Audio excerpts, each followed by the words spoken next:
Bonjour et bienvenue dans votre chaîne Judith Motivation. Alors, je suis très contente de vous retrouver encore aujourd'hui dans cette vidéo qui va justement vous parler d'un sujet qui fait tellement rage sur la toile, celui des inondations qui a eu lieu récemment à Kinshasa.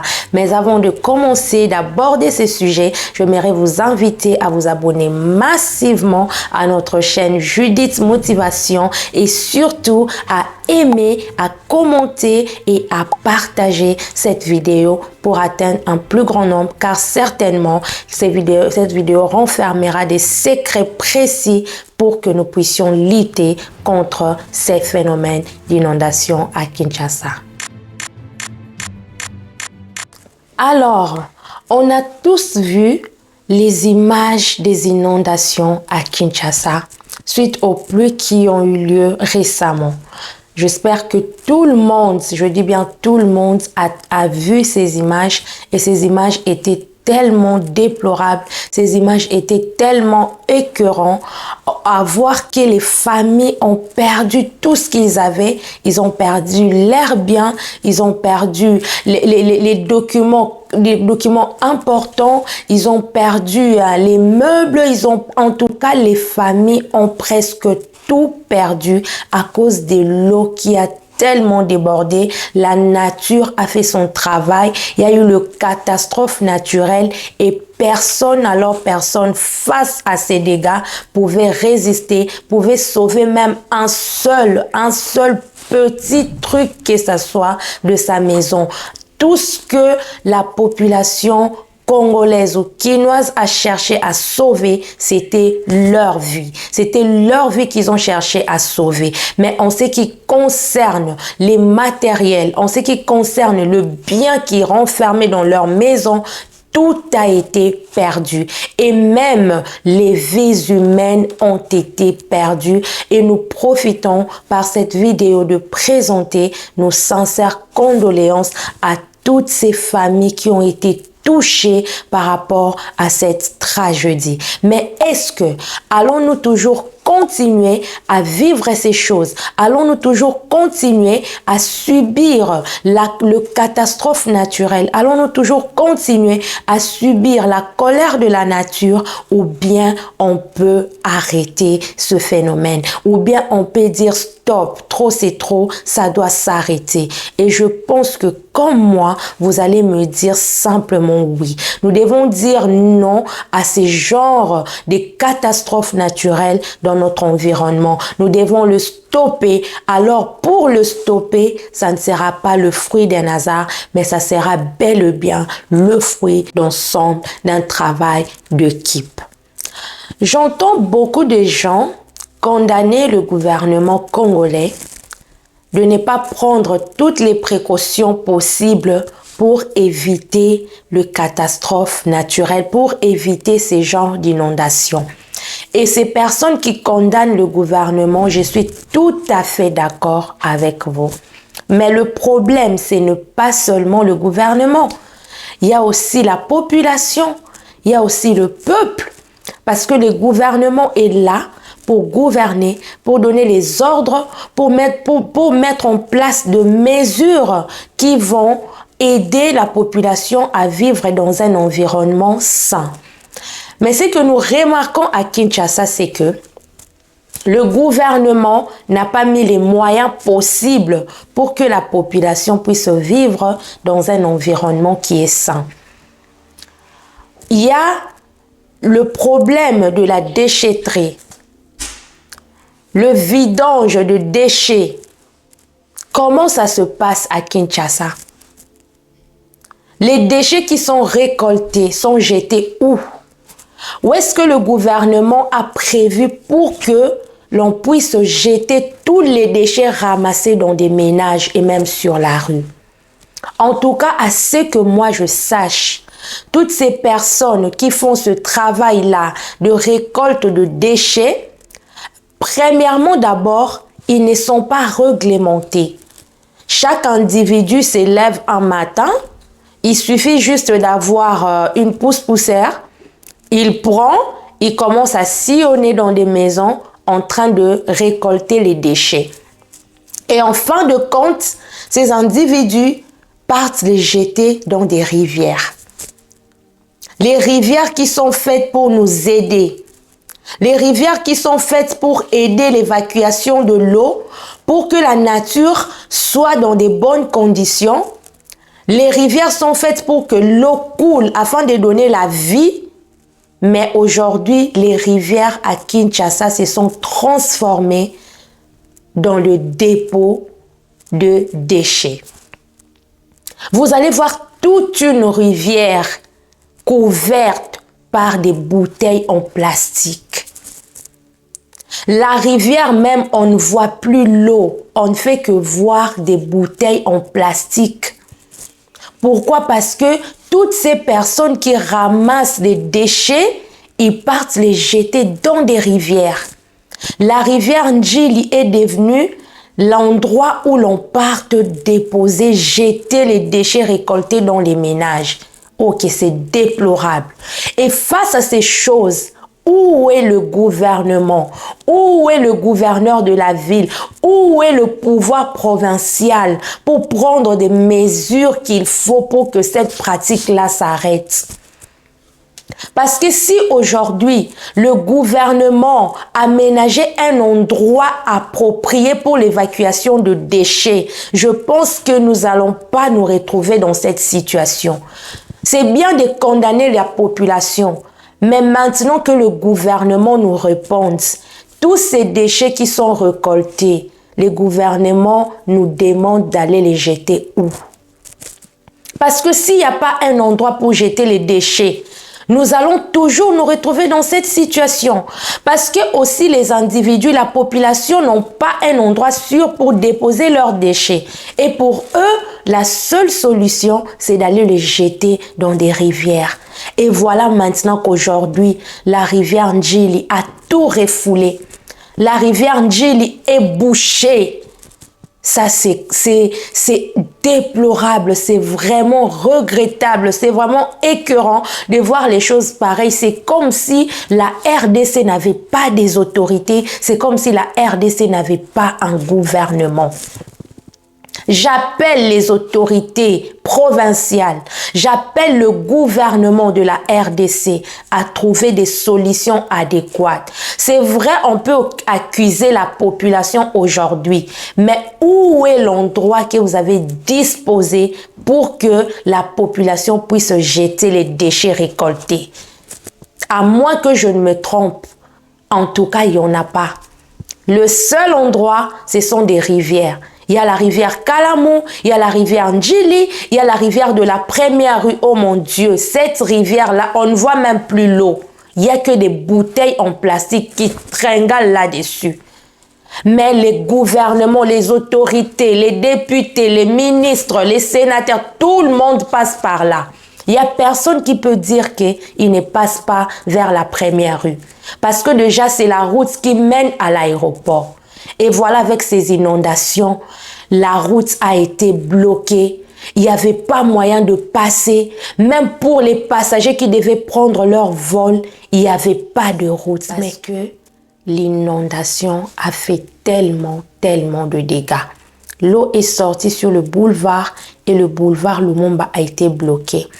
Entre parenthèses, ce n'est même pas le sujet de ce jour. Mais j'aimerais encore interpeller nos autorités. Comment un si grand pays comme la RDC, comment une si grande ville comme Kinshasa n'a qu'une seule route qui ramène à l'aéroport? C'est vraiment honteux. Ce n'est pas le sujet du jour, mais c'est juste une question que j'ai glissée comme ça. C'est à vous de réfléchir là où vous êtes. Alors, comme il n'y a pas d'endroit pour jeter les déchets, comme l'État n'a pas placé les endroits sûrs pour que les déchets soient évacués, où voulez-vous que la population puisse jeter ces déchets? Même si aujourd'hui la population faisait l'effort de récolter les déchets, les plastiques, tout, de les mettre en ordre, de les placer, de les garder. Mais au moment de l'évacuation, cela se fera où? que l'État congolais réfléchisse. On dit qu'il n'y a pas de mauvaises troupes, il n'y a que de mauvais leaders. C'est vrai que la population aussi a une part de responsabilité dans cette histoire. Oui, on ne peut pas le nier. Parce que nous aussi, la population, nous jetons nos ordures en désordre. Surtout les bouteilles en plastique, s'il vous plaît. Nous prenons les bouteilles en plastique, nous les jetons dans des rivières, nous les jetons même en cours des routes, nous les jetons sur le boulevard, nous les jetons dans des caniveaux. Les caniveaux qui sont faits pour évacuer l'eau, pour qu'on ne puisse pas connaître les inondations. Mais aujourd'hui, la population prend des bouteilles en plastique, des sachets, des ordures, ils partent les jeter dans des caniveaux. Et pire encore, quand il pleut, il y a ceux qui ouvrent leurs fosses septiques pour les vider en plein battement des pluies. Quel désordre! Un pays où tout le monde fait ce qu'il veut. J'interpelle le gouvernement congolais, nos dirigeants, réveillez-vous. Jusqu'à quand cette nation continuera à sombrer? C'est vrai que les cas des inondations, il y en a partout. Mais quelles sont les causes au fait? Vous pouvez dire qu'aujourd'hui, il y a les inondations, même en Europe, même en Amérique, il y a les inondations. Mais est-ce que vous vous demandez la cause de ces inondations-là, c'est quoi? La cause des inondations de l'Europe, c'est quoi? Et quand il y a les inondations, vous voyez comment les interventions sont faites rapidement pour sortir la population de cette crise. Mais chez nous, en RDC, c'est quoi la cause? Nous savons tous la cause. Ne nous voilons pas la face. Ne cherchons pas à cacher nos faiblesses avec des faux arguments tels que il y a aussi des inondations en Europe, il y a aussi des inondations en Amérique, il y a des inondations partout. La RDC n'est pas le premier pays à connaître les inondations. Oui, on accepte. La RDC n'est pas le premier pays à connaître les inondations. Mais est-ce que quand il y a les inondations en France, par exemple, est-ce que ces inondations sont dues à des bouteilles en plastique qu'on jette dans des rivières? Les autorités, vous voyagez, vous venez en Europe, vous voyez comment les rivières sont soignées. Vous voyez comment les rivières sont propres. Vous n'allez même pas trouver un seul sachet dans une rivière. Mais pour cacher nos faiblesses, nous sommes en train de courir derrière les arguments qui ne tiennent pas debout. Quand il y a inondation en Europe, vous voyez les genres d'interventions qu'il y a pour sortir la population de la crise. Mais même les interventions que les gouvernements ont fait, c'est arrivé quand? Après que plusieurs personnes aient perdu leur vie, après que les familles ont tout perdu, que l'intervention est venue. Et quel genre même d'intervention?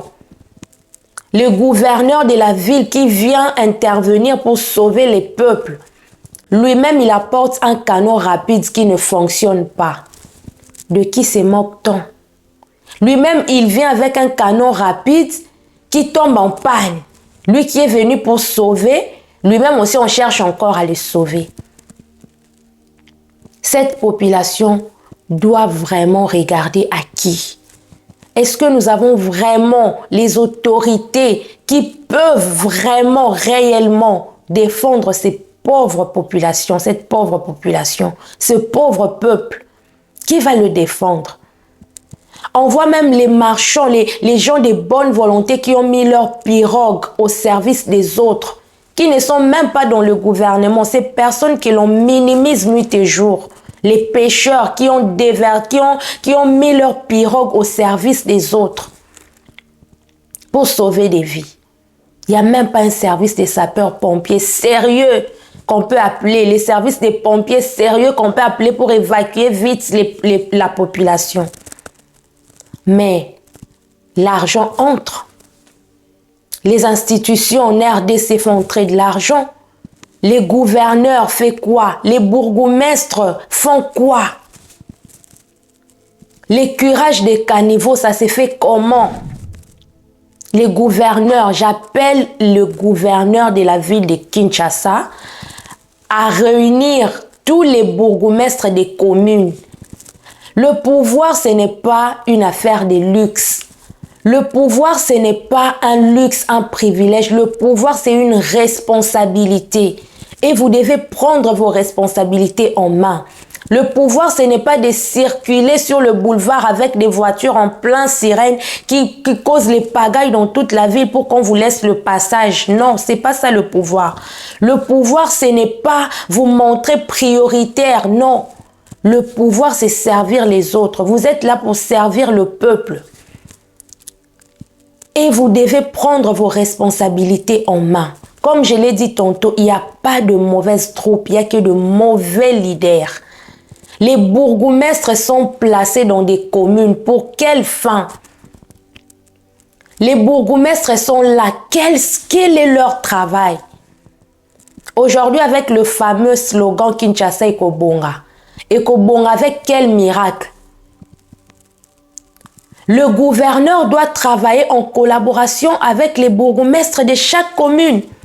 Et le gouverneur doit donner de deadline à chaque bourgmestre. Il doit faire un plan de travail. Il doit avoir une vision claire de chaque commune de la ville de Kinshasa. Et cette vision-là, il doit le communiquer aux bourgmestres. Et les bourgmestres doivent se soumettre à cette vision. Mais est-ce que la question est d'abord, notre gouverneur de la ville, M. Bumba, est-ce qu'il a d'abord une vision claire pour la ville de Kinshasa? Pour que Kinshasa est bonga, comme il le dit, que Kinshasa est bonga. Avec quelle vision qu'il a pour que Kinshasa est bonga? Avec la vision où je vois, il descend partout, peut-être sur terrain, aller superviser les travaux, c'est bien bon. Mais détrompons-nous, ce n'est pas son travail. Il doit déléguer les bourgmestres de chaque commune il lui donne des tâches. Tu vas faire tel travail. Et il fait le suivi. C'est ça un chef, c'est ça un leader. Un leader, ce n'est pas que toi, tu es partout, tu pars surveiller les travaux dans telle ou telle autre commune. Non, non, non, non. Là, c'est le populisme, comme on dit. Ce n'est pas ça, être leader. C'est chercher à être populaire. Mais en cherchant à être populaire, vous vous perdez. Vous faites des travaux qui n'est pas vôtre. Vous devez déléguer les bourgmestres. Les bourgmestres sont sous votre autorité, vous qui êtes gouverneur. Et vous devez leur donner du travail à faire dans chaque commune. Si seulement les gouverneurs responsabilisaient chaque bourgmestre de commune et que la ville, le gouvernement provincial mettait un moyen à chaque commune, Kinshasa et Kobonga. Et même chaque commune, dans chaque commune, il y a la réalisation des recettes. Dans chaque commune, il y a la réalisation des recettes. À Kinshasa, pour avoir tout document que tu dois avoir dans une commune, il faut que tu payes. Tu dois payer. Les documents sont payants à Kinshasa, dans chaque commune. Les cérémonies de mariage civil sont payées. Les actes de naissance sont payés. Toutes sortes de documents dans une commune est payé. Mais où va cet argent? Où va cet argent? Vous avez des recettes que vous réalisez dans des communes. Et en plus, j'ai même suivi le gouverneur de la ville de Kinshasa, M. Bumba, qui est en train de dire que non, la population ne doit pas construire. Là où on vous a interdit de construire, il faut respecter. Oh mon Dieu, vous vous moquez de qui? Cette population-là qui construit là où vous avez interdit, qui leur vend ces terrains-là? C'est pas vous les autorités? Comment ils se sont procurés ces terrains-là? Comment ils ont eu les documents cadastraux? Ils ont eu ça comment? Ils ne sont pas passés par le cadastre? N'est-ce pas, le cadastre leur a octroyé des documents pour acquérir ces terres-là? Quand vous dites qu'il ne faut pas construire là où on vous a interdit, vous êtes en train de dire à qui? La faute, c'est à la population qui a construit ou bien à vous, les autorités, qui leur a donné le pouvoir de s'enquérir ces terres-là? S'il vous plaît, nous sommes un grand pays. Dans ce pays, il y a quand même des gens qui sont intellectuels, il y a des intellectuels, il y a des gens qui ont étudié. Arrêtez de vous jouer de nous. S'il vous plaît, ça suffit maintenant. Arrêtez de vous jouer de nous. Arrêtez de vous en foudre de nous. Il n'y a pas de mauvaises troupes. Je le répète encore, il n'y a que de mauvais leaders. Si vous savez que ces terrains-là où on a construit, ce n'était pas approprié, il ne fallait pas le vendre. Ces gens qui ont construit ces maisons dans des endroits qu'il ne fallait pas. Ils ont construit leur maison, ils ont fini, ils ont aménagé, ils y ont vécu des années. Parce qu'aujourd'hui, il y a eu une inondation que vous venez nous dire que non, il faut respecter. Quand on vous dit de ne pas construire dans tel ou tel autre endroit, il faut obéir. Mais quand ils construisaient, vous étiez où? Quand ils ont aménagé, vous étiez où? Toutes ces années qu'ils y ont habité, vous étiez où pour interdire? À un moment donné, quand il y a des choses pareilles, ne cherchez pas toujours à avoir raison. Ça fait honte. Vous nous faites porter la honte. Vous faites porter la honte à toute une population, nos dirigeants. Mais quel amateurisme au sommet de l'État. Quelle incompétence au sommet de l'État. Quelle incompétence. Et vous pensez que quand vous dites ça, le monde va vous donner raison. Mais non. Vous êtes en train de montrer simplement votre compétence aux yeux et aux yeux de tout le monde. Vous êtes en train de vous dévoiler tel que vous êtes. Votre compétence est mise à nu par vous-même. Vous pensez que l'on va condamner la population? Non. Détrompez-vous, chère autorité congolaise. C'est vous que nous allons toujours condamner. Oui, c'est vous. Ces gens-là ne se sont pas acquéris ces terres-là par force, non. Il y a eu des autorités compétentes qui leur ont vendu ces terrains. S'il vous plaît, pour l'amour de Dieu, ne nous donnez pas de tels arguments quand il y a des problèmes. Le mieux à faire, c'est de reconnaître vos erreurs, de reconnaître là où vous avez failli et ensemble mettre de nouvelles bases et avançons. Mais ne venez pas nous donner des discours qui ne tiennent pas au fait. Parce que c'est énervant, c'est révoltant. Un gouverneur qui tient de tels propos, c'est honteux. Cher gouverneur, ce que vous devez faire dans un premier temps, je ne veux pas m'éternuer sur cette vidéo, je vous invite à sensibiliser vos bourgmestres. Commencez ne fût-ce qu'avec le curage des caniveaux. Sensibilisez des jeunes. Payez-leur aussi, parce que vous sensibilisez des jeunes pour le travail, alors ils ne sont pas payés. Personne ne travaille pour rien. L'ouvrier mérite son salaire. Si vous n'avez pas des moyens d'appeler des grandes entreprises, parce que vous n'avez pas toujours de moyens, mais les détournements sont toujours des grosses sommes que nous entendons. Mais pour faire avancer le pays, il n'y a pas toujours des moyens. Mais utilisez les moyens des bords. Utilisez les jeunes. Les jeunes sont là au pays, il manque à faire. Le chômage. Recensez tous ces jeunes-là, donnez-leur du travail. Ne fût-ce que de curer les caniveaux. Acheter des matériels. Sensibiliser les bourgmestres de chaque commune. Donnez-leur aussi de targets.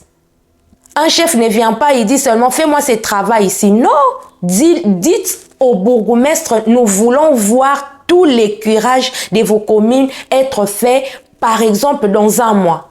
Et dans un mois passé, vérifier le travail, c'est comme ça. Vous n'allez pas dire seulement curer les caniveaux. Avec quel temps? Vous avez donné combien de temps pour que ce travail-là soit effectif? Le monde aujourd'hui travaille avec le target. Il faut donner le target. Cher gouverneur, cher bourgmestre, je veux que dans un mois, les caniveaux de vos communes soient tous curés. Et après un mois, vous descendez sur terrain et voir. Et si le travail n'est pas fait, sanctionnez-les. C'est simple. Mais vous êtes là à faire des futilités, à vous intéresser à des choses qui n'apportent pas le développement dans notre pays. En tout cas, face à ce problème des inondations, commencez d'abord ne fût-ce que à curer des caniveaux. Prenez ce travail-là au sérieux. Chers gouverneurs, sensibilisez vos bourgmestres à faire ce travail. Et donnez à la population les places, les sites sûrs où ils vont évacuer les déchets récoltés dans des ménages. C'est aussi simple que ça. Alors, nous pouvons quand même, si même pas à 100%, mais peut-être à 40%, 50 à 60%, pallier à ces problèmes des inondations. J'espère que ce message arrivera à nos autorités. J'espère que ce message touchera nos autorités, surtout le gouverneur de la ville de Kinshasa. Nous voulons te voir à l'œuvre, nous voulons te voir dans des choses utiles qui font développer la ville et non dans des choses inutiles. Non dans les popularismes, non, on n'a pas besoin de ça. Le Congo n'a pas besoin de popularisme, non, on en a assez. On veut maintenant les dirigeants qui travaillent, qui se mettent debout, qui se mettent au travail pour le développement de notre nation. Alors, si tu es vraiment compatriote, partage cette vidéo afin qu'elle puisse atteindre un plus grand nombre et qu'elle puisse atteindre les personnes concernées dont j'ai parlé dans cette vidéo. Et n'hésitez surtout pas à nous partager votre expérience, vos idées, vos recommandations pour qu'ensemble, comme un seul peuple, un seul homme, que nous puissions pallier à ces problèmes qui sont en train de ronger plusieurs vies, plusieurs familles et ensemble, nous pouvons développer notre nation dans l'amour et dans le soutien mutuel. Laissez-nous juste en commentaire vos recommandations, votre expérience par rapport à ces problèmes qui rongent notre société et qu'ensemble, nous puissions prendre des résolutions fermes afin d'atteindre les développements. Alors, portez-vous bien chez vous et que la paix règne dans chaque famille à Kinshasa. Nos pensées vont encore à toutes les victimes de ces inondations. Nous sommes des cœurs avec vous. Nous sommes ensemble. Vous n'êtes pas seuls. Nous luttons ensemble avec vous pour que cette situation ne se reproduise plus jamais. Merci beaucoup et à la prochaine.